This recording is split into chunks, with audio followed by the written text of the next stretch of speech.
ನಮ್ಮ ಚೈತ್ರ ಕೊಟ್ಟೂರ್ ಅವರು ಸೀಸನ್ 7 ಸಿಕ್ಕಾಪಟ್ಟೆ ಸದ್ದು ಮಾಡಿದ್ರಿ. ಸೀಸನ್ 7 ಬಿಡಿ, ಅದಾದ್ಮೇಲೂ ಕೂಡ ನೀವು ಸೋಷಿಯಲ್ ಮೀಡಿಯಾದಲ್ಲಿ ಸಾಕಷ್ಟು ಆಕ್ಟಿವ್ ಆಗಿರ್ತಾ ಇದ್ರಿ. ಅದಾದ್ಮೇಲೆ ಸೀರಿಯಲ್ ಆಯ್ತು, ಮತ್ತೆ ಈಗ ಸಿನಿಮಾ ಬೇರೆ. ಅದ್ರ ಜೊತೆಗೆ ರೀಸೆಂಟ್ ಆಗಿ ನೀವು ಹಾಕಿದಂತಹ ಡ್ರೆಸ್ ಆಗಿರ್ಬೋದು, ಫಾಲೋವರ್ಸ್ ಜಾಸ್ತಿ ಆದ್ರಾ? ಅಫ್ಕೋರ್ಸ್ ಆಗ್ತಾ ಇರ್ತಾರೆ, ಬಟ್ ಅದೇನೋ ಗೊತ್ತಿಲ್ಲ, ಏನ್ ಮಾಡಿದ್ರು ಅದು ವೈರಲ್ ಆಗುತ್ತೆ. ಅದೇನೋ ನನ್ನ ಹಣೆ ಬರಹನೋ ಏನೋ ಗೊತ್ತಿಲ್ಲ ಅನ್ಕೊಳ್ಳಿ. ಕೆಲವರು ಏನ್ ಮಾಡಿದ್ರು ವೈರಲ್ ಆಗಲ್ಲ. ಈಗ ವೈರಲ್ ಆಗ್ಬೇಕು, ಕಾಂಟ್ರವರ್ಸಿ ಆಗ್ಬೇಕು, ಇನ್ನೇನು ಏನೇನೋ ಮಾಡ್ತಾರೆ, ಆದ್ರೆ ಆಗಲ್ಲ. ಏನು ಮಾಡ್ದೇನೆ ಆಗತ್ತಲ್ಲ, ಖುಷಿ ಪಡ್ಬೇಕು. ಅಂದ್ರೆ ಜನ ಅಷ್ಟು ನನ್ನ ಇಷ್ಟಪಡ್ತಾ ಇದ್ದಾರೆ ಅಂತ ಅರ್ಥ. ಅದು ಏನ್ ಮಾಡಿದ್ರು ಅವ್ರಿಗೆ ಖುಷಿ ಆಗುತ್ತೆ ಅಂತ. ಅಲ್ಲೇನೋ ಒಂದು ಕೆಟ್ಟದಾಗ ಕಮೆಂಟ್ ಹಾಕಿರ್ತಾರಲ್ಲ, ಅವರು ಖುಷಿಯಿಂದ ಮಾಡಿರ್ತಾರೆ ಅಂತ. ಏನ್ ಗೊತ್ತಾ ಚೈತ್ರವ್ರೆ, ಕಮೆಂಟ್ ಹಾಕೋರ್ಗೆ ಏನ್ ಗೊತ್ತಾ, ಕೆಲಸ ಇರಲ್ಲ ಮಾಡೋಕೆ. ಕಮೆಂಟ್ ಹಾಕೋರ್ ಕೆಲಸ ಕಮೆಂಟ್ ಮಾಡ್ಕೊಂಡೇ ಕೂತ್ಕೋತಾರೆ ಕೊನೆವರೆಗೂ ಕೂಡ. ಅವರು ಅದನ್ನ ಬಿಟ್ಟು ಹೊರಗಡೆ ಬರಲ್ಲ. ಅದ್ರ ಬಗ್ಗೆ ತಲೆನೇ ಕೆಡಿಸ್ಕೋಬಾರ್ದು. ಸುರೇಶ್ ಅವರೇ, ಏನಂದ್ರೆ ನೀವು ಕೆಟ್ಟದಾಗ ಕಮೆಂಟ್ ಮಾಡ್ತೀರಾ, ಮಾಡಿ ಅದೇ ನನಗೆ ಖುಷಿ ಅಂತ ಹೇಳ್ತೀನಿ. ರಿಯಾಕ್ಟ್ ಮಾಡ್ತಿರಲ್ಲ, ಅದೇ ದೊಡ್ಡದು. ಅಂದರೆ ಅವ್ರ ಮನ್ಸಿಗೆ ಮುಟ್ಟಿದ್ದೀನಲ್ಲ, 1 ಸೆಕೆಂಡು 10 ನಿಮಿಷನೂ ಚೈತ್ರ ಕೋಟೂರು ಅಂತ ತಲೆಗೆ ಹೋಗಿ, ಚೈತ್ರ ಕೋಟೂರು ಹಿಂಗೆ ಬಟ್ಟೆ, ಅವ್ರದ್ದು ಸಮಯ ಅಷ್ಟು ಕೊಡ್ತಾ ಇದ್ದಾರಲ್ಲ ನನಗೋಸ್ಕರ.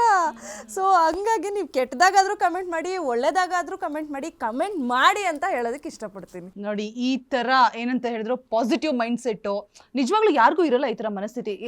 ಫಾರ್ ಎಕ್ಸಾಂಪಲ್ ಹೇಳ್ತಾ ಇರೋದು, ಸಾಕಷ್ಟು ಜನ ಹೆಣ್ಮಕ್ಳಾಗಿರ್ಬೋದು, ಇವನ್ ಗಂಡ್ಮಕ್ಳಾಗಿರ್ಬೋದು, ಏನೇ ಒಂದು ಕಮೆಂಟ್ ಬಂತು ನೆಗೆಟಿವ್ ಆಗಿ ಅಂದ ತಕ್ಷಣ ತುಂಬಾ ಆಳವಾಗಿ ತಗೋತಾರೆ. ನೆಕ್ಸ್ಟ್ ಏನೋ ಪೋಸ್ಟ್ ಮಾಡ್ಬೇಕಾದ್ರೆ ತುಂಬಾ ಯೋಚಿಸ್ತಾರೆ. ಪವಿ ಪೂವಪ್ಪ ಅವ್ರು ಹೇಗೆ, ಯಾವ ರೀತಿ ಬಿಕಾಸ್ ನೀವಂತೂ ಡೈಲಿ ಸ್ಟೋರೀಸ್ 4 to 5 ಸ್ಟೋರೀಸ್ ಇದ್ದೇ ಇರುತ್ತೆ. ಅದು ಬ್ಯೂಟಿಫುಲ್ ಆಗಿ ಡ್ರೆಸ್ ಆಗಿರ್ಬೋದು, ನಿಮ್ಮ ಹೇರ್ ಸ್ಟೈಲ್ ಆಗಿರ್ಬೋದು, ನನಗೆ ಎಷ್ಟು ಟೈಮ್ ಇವರು ಡೆಡಿಕೇಟ್ ಮಾಡ್ತಾರಲ್ವಾ ಅಂತ ಅನ್ಸುತ್ತೆ. ಸೊ ನಿಮಗೆ ಬಂದಂತಹ ನೆಗೆಟಿವ್ ಕಮೆಂಟ್ಸ್ನ ಹೇಗೆ ತಗೋತೀರಾ, ಪಾಸಿಟಿವ್ನ ಹೇಗೆ ತಗೋತೀರಾ?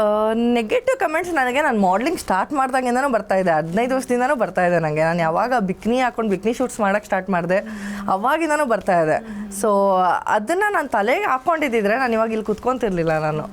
ಸೊ ನಾನು ತಗೊಳ್ಳೋದೇ ಇಲ್ಲ ಫಸ್ಟ್ ಆಫ್ ಆಲ್ ನೆಗೆಟಿವ್ ಕಮೆಂಟ್ಸ್ನ. ತಗೊಂಡ್ರು ನನಗೆ ಅದು ಒಂಥರ ಪ್ಲಸ್ ಪಾಯಿಂಟು, ಇನ್ನೊಂದು ಸ್ಟೆಪ್ ಥರ ನನಗೆ. ಆ ಕಮೆಂಟ್ ನೋಡಿ ಇನ್ನೂ ಓಕೆ, ಇನ್ನೂ ಏನಾದರೂ ಮಾಡಬೇಕು ಅನಿಸುತ್ತೆ ನನಗೆ.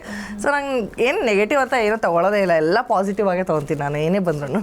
ಸೀರಿಯಸ್ಲಿ ಇಷ್ಟೆಲ್ಲ ಜನ ಇಷ್ಟಪಡ್ತಾರೆ ನಮ್ಮನ್ನ ಅನ್ಸುತ್ತೆ. ನನಗಂತೂ ಗೊತ್ತಿಲ್ಲ, ಇತ್ತೀಚೆಗೆ ಪೇಷನ್ಸ್ ಇರುತ್ತೆ. ಫೇಕ್ ಪ್ರೊಫೈಲ್ ಕ್ರಿಯೇಟ್ ಮಾಡಿ ಅದನ್ನ ನೋಡಿಕೊಂಡು ಬೇರೆ ಪ್ರೊಫೈಲಿಂದ ಮಾಡ್ತಾರಲ್ಲ, ಅದು ಖುಷಿ ಆಗುತ್ತೆ.